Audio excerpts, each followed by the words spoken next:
Just going back to your opening remarks and the statement that we heard from the VP Harris and the statement issued by President Biden, Sullivan at the White House as well, all considering killing Sinwar is a renewed opportunity to end the war in Gaza. And as you said, your priority is first to release the hostages, stop the fighting, and allow the Palestinians to rebuild their homes. But maybe there's also the question now arise that something that used to bother you when we asked you before, that this didn't start on October 7th, started long ago, and if not solving those roots in the future, October 7 will keep happening again.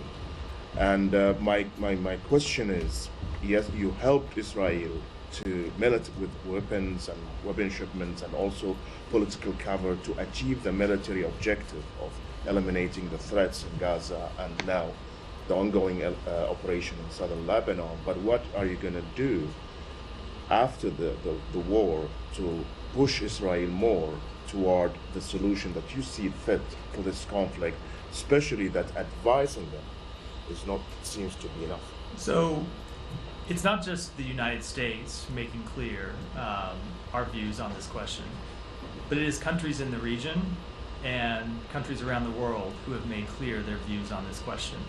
And in some cases, it's not just their views, it's their policies. So you'll recall that on a trip the Secretary made earlier this year, he went to Israel and made clear that what he had heard from countries in the region is that they were ready for a new path forward with Israel as well.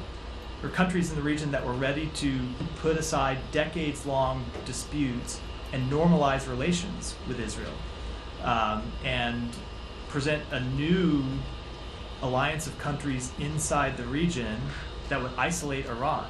So there are enormous benefits for Israel's security, for Israel's economic development, for Israel's relations with its neighbors and its standing in the world, to finding a political path forward that allows the Palestinian people to realize their aspirations. Now, I get the tension inherent in your question, which is we cannot make that choice for the government of Israel or for the people of Israel.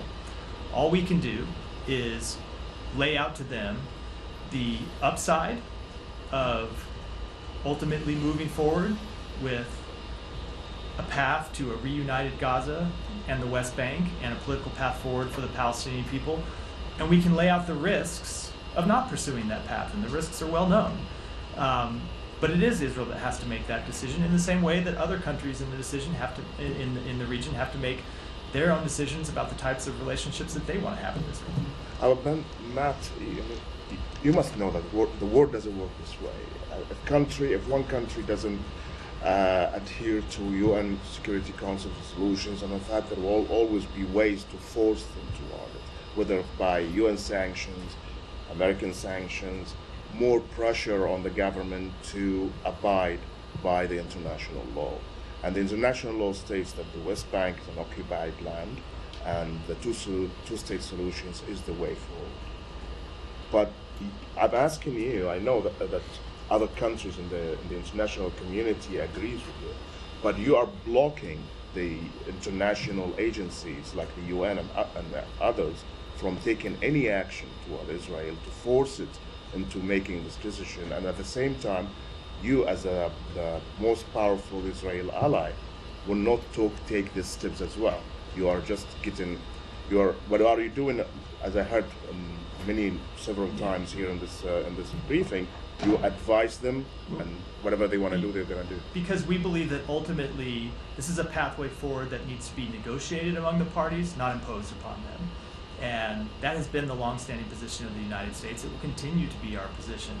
But without making any predictions of what will happen in the future, the two paths that I just laid out are very stark, and they're very different paths for the state of Israel, and they're very different paths for the region. And so we and other countries in the region will continue to make clear to Israel the risks of continued instability and the real rewards of a path forward for the Palestinian people, and they will have to make their decisions just as other countries do.